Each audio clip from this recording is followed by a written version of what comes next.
तो आज के इस नए विश्लेषण में हम एक बहुत ही दिलचस्प टॉपिक पर बात करने वाले हैं, सत्ता का तंत्र यानी द मैकेनिक्स ऑफ पावर।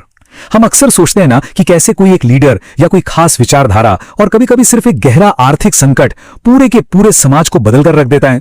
बिल्कुल, उन्हें कंट्रोल करता है और कई बार तो पूरी तरह से तोड़ कर रख देता है। तो आज हम प्राचीन राजवंशों से लेकर मॉडर्न टाइम के तानाशाहों तक का ये पूरा सफर डिकोड करेंगे। लीडरशिप के काम करने के तरीके को समझने के लिए ये एक बहुत ही शानदार तुलना होने वाली है।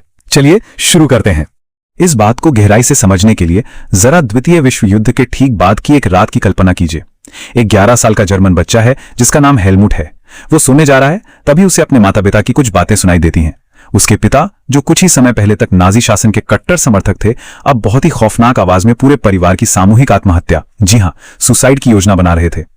यह सिर्फ एक कहानी नहीं है, यह हमें दिखाती है कि जब कोई बेहद क्रूर राजनीतिक सत्ता गिरती है तो उसका इंसानी खौफ कितना भयानक और सुन कर देने वाला होता है। हेलमुट के पिता के शब्द उनके अंदर बैठे उस गहरे खौफ को बिल्कुल साफ बयान करते हैं। उन्होंने अपनी पत्नी से कहा था, मुझे लगता है कि अब समय आ गया है कि हम पूरे परिवार को खत्म कर दें। अब वे हमारे साथ वही करेंगे जो हमने यहूदियों के साथ किया। सोचिए, युद्ध की असली सच्चाई सामने आने के बाद उन्हीं के समर्थकों को किस तरह के खौफ ने जकड़ लिया था। तो चलिए देखते हैं कि आज के इस विश्लेषण में हम क्या क्या कवर करने वाले हैं। हम बात करेंगे लीडरशिप और सोसाइटी पर उसके कंट्रोल की, कैसे आर्थिक मंदी कट्टरपंथ को जन्म देती है, एक लोकतंत्र कैसे तानाशाही में बदल जाता है, एक विचारधारा समाज को कैसे आकार देती है, और अंत में इन सत्ताओं का पतन कैसे होता है। इस फ्रेमवर्क के जरिए हम 20वीं सदी के जर्मनी की तुलना भारत के लंबे ऐतिहासिक कालखंडों से करेंगे। तो हमारे पहले सेक्शन से शुरुआत करते हैं, लीडरशिप और सामाजिक नियंत्रण। अगर हम भारत के इतिहास के इस विशाल टाइमलाइन को देखें तो यह बहुत कुछ कहता है।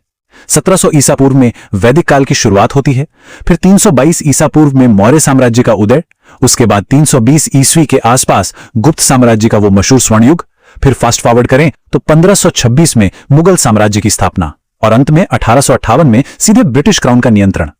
यह पूरा टाइमलाइन हमें प्राचीन और औपनिवेशिक साम्राज्यों के उठने और गिरने का एक बहुत ही शानदार और बड़ा नजरिया देता है।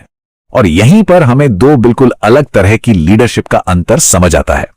एक तरफ हमारे पास एकीकरण यानी इंटीग्रेशन का उदाहरण है, भारत का गुप्त साम्राज्य, जिसे उसकी बौद्धिक रचनात्मकता और जबरदस्त आर्थिक समृद्धि के लिए स्वर्ण युग कहा गया। और दूसरी तरफ है बिल्कुल विपरीत अलगाववाद यानी सेग्रीगेशन, जैसे नाजी जर्मनी के वो क्रूर नस्ले शुद्धता कानून और उनका हिंसक अलगाववाद। ये तुलना एकदम साफ कर देती है कि कैसे कुछ लीडर्स अपनी ताकत का इस्तेमाल समाज को जोड़ने के लिए करते हैं, जबकि कुछ पूरी तरह से हिंसक बंटवारे पर टिके होते हैं। अब आते हैं अपने दूसरे अहम मुद्दे पर, आर्थिक अस्थिरता, जो अक्सर एक्सट्रीमिज्म या अतिवाद की आग में घी डालने का काम करती है। अगर हम जर्मनी के इस भयानक संकट को देखें तो ये एक के बाद एक गिरने वाले डोमिनोज की तरह था। 1918 में वो फर्स्ट वर्ल्ड वॉर हारते हैं, 1919 में उन पर वर्साई की संधि थोप दी जाती है, 1923 में फ्रांस रूहर इलाके पर कब्जा कर लेता है, फिर 1929 की ग्रेट डिप्रेशन यानी महामंदी आती है, और 1932 तक बेरोजगारी अपने चरम पर पहुंच जाती है, जिसका सीधा फायदा नाजी पार्टी को चुनाव में मिलता है। सिर्फ एक दशक के अंदर सब कुछ इतनी तेजी से बिखरा कि कट्टरपंथ के पनपने के लिए एकदम परफेक्ट जमीन तैयार हो गई। अब इस नंबर को देखिए, 6.6 बिलियन पाउंड। ये कोई छोटा मोटा अमाउंट नहीं है। वर्साई की संधि के तहत जर्मनी पर युद्ध के हर जाने के रूप में यह भारी भरकम बोझ लाद दिया गया था। इसने सच में देश की कमर तोड़ दी थी, क्योंकि इसकी वजह से जर्मनी को अपना 75% लोहा और 26% कोयला जैसी बेशकीमती संपदा गंवानी पड़ गई थी। और इस पूरी आर्थिक तबाही का सीधा असर इस नंबर पे पड़ा, 6 मिलियन यानी 60 लाख। 1932 तक जर्मनी में 60 लाख लोग पूरी तरह से बेरोजगार थे। जो इंडस्ट्रियल प्रोडक्शन था वो 40% तक गिर चुका था। जाहिर है हर तरफ सिर्फ हताशा और निराशा थी, और ऐसे में लोग किसी भी ऐसे मसीहा को चुनने के लिए तैयार थे जो उन्हें इस दलदल से निकाल सके। और इसी बदहाली से पैदा हुआ हाइपर इन्फ्लेशन यानी अति मुद्रास्फीति। ये एक ऐसा भयंकर आर्थिक संकट होता है जहां कीमतें बिल्कुल बेकाबू हो जाती हैं और आपकी करेंसी की वैल्यू लगभग जीरो हो जाती है। मतलब हताश सरकार ने बस अंधाधुंध नोट छापे और नौबत यहां तक आ गई कि लोगों को सिर्फ एक ब्रेड खरीदने के लिए नोटों से भरा थैला ले जाना पड़ता था। जब ऐसी तबाही मचती है ना, तो सिस्टम पर से आम जनता का भरोसा पूरी तरह उठ जाता है। अब हम अपने तीसरे हिस्से की तरफ बढ़ते हैं और देखते हैं कि कैसे एक लोकतंत्र तानाशाही में बदल जाता है। तो इसकी शुरुआत होती है वाइमर रिपब्लिक से। फर्स्ट वर्ल्ड वॉर के बाद जर्मनी में ये एक कमजोर सी लोकतांत्रिक सरकार बनाई गई थी, लेकिन दिक्कत ये थी कि ये सरकार शुरुआत से ही अपने ही लोगों के बीच बहुत अनपॉपुलर थी। खासकर उन राष्ट्रवादियों के बीच जिन्हें लगता था कि इस सरकार ने उस अपमानजनक शांति संधि पर साइन करके देश को बेच दिया है। तो बेसलाइन यह है कि जनता इस कमजोर लोकतंत्र से पहले ही ऊब चुकी थी, और इसके बाद लोकतंत्र को खत्म करने का जो खेल चला वो बहुत ही कैलकुलेटेड था, स्टेप बाय स्टेप।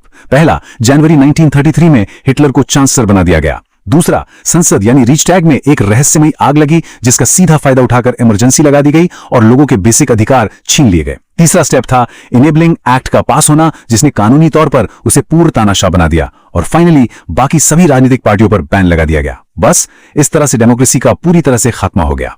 हमारा चौथा टॉपिक है विचारधारा कैसे एक समाज को आकार देती है। नाजी शासन ने जिस तरह से अपनी सोसाइटी को रीप्रोग्राम किया वो सच में डराने वाला है। उन्होंने तय किया कि लोगों की शक्ल सूरत से उनका सामाजिक वर्ग तय होगा।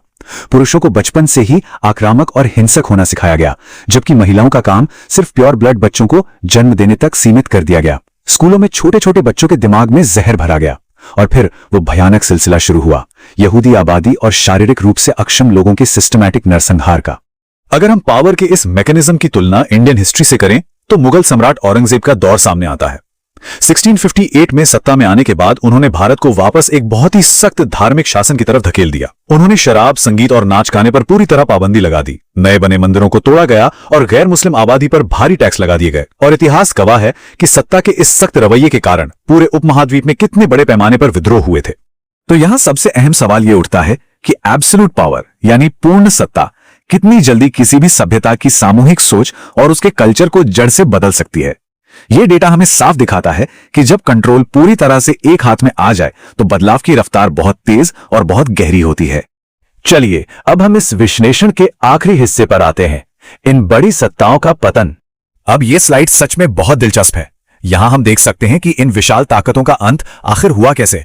नाजी जर्मनी का पतन इसलिए हुआ क्योंकि उन्होंने एक साथ सोवियत संघ और मित्र देशों के साथ दो तरफा युद्ध छेड़ दिया था, जिसका नतीजा था पूरी राष्ट्रीय बर्बादी और उनके लीडर की आत्महत्या। इसके उलट ब्रिटिश भारत के पतन का कारण था सेकेंड वर्ल्ड वॉर का भारी आर्थिक दबाव और लगातार हो रहे विशाल जन विरोध, जिसकी वजह से उन्हें आनन फानन में भारत छोड़ना पड़ा और एक हिंसक विभाजन हुआ।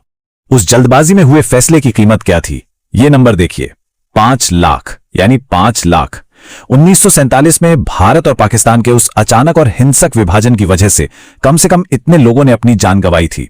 जब सत्ता अचानक से ढहती है तो जमीनी स्तर पर यह उसका बहुत ही खौफनाक और दुखद परिणाम होता है। और उसके तुरंत बाद हमें यह आंकड़ा मिलता है 15 मिलियन, यानी 1.5 करोड़ लोग। सोचकर देखिए, इतने बड़े पैमाने पर लोगों को विभाजन के कारण अपना घर छोड़कर विस्थापित होना पड़ा। जब रातों रात राजनीतिक सीमाएं बदलती हैं तो इंसानी जिंदगी किस कदर उजड़ जाती है, यह आंकड़ा उसी का एक बहुत बड़ा सबूत है।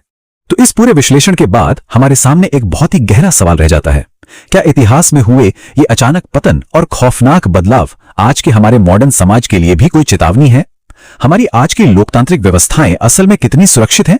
जब भी कट्टर विचारधाराएं हावी होती हैं और अर्थव्यवस्था टूटती है तो इतिहास ने हमेशा अपना वही रूप दिखाया है। उम्मीद है आज के इस विश्लेषण से आपको इतिहास के इन अहम पन्नों को एक नए नजरिए से देखने का मौका मिला होगा।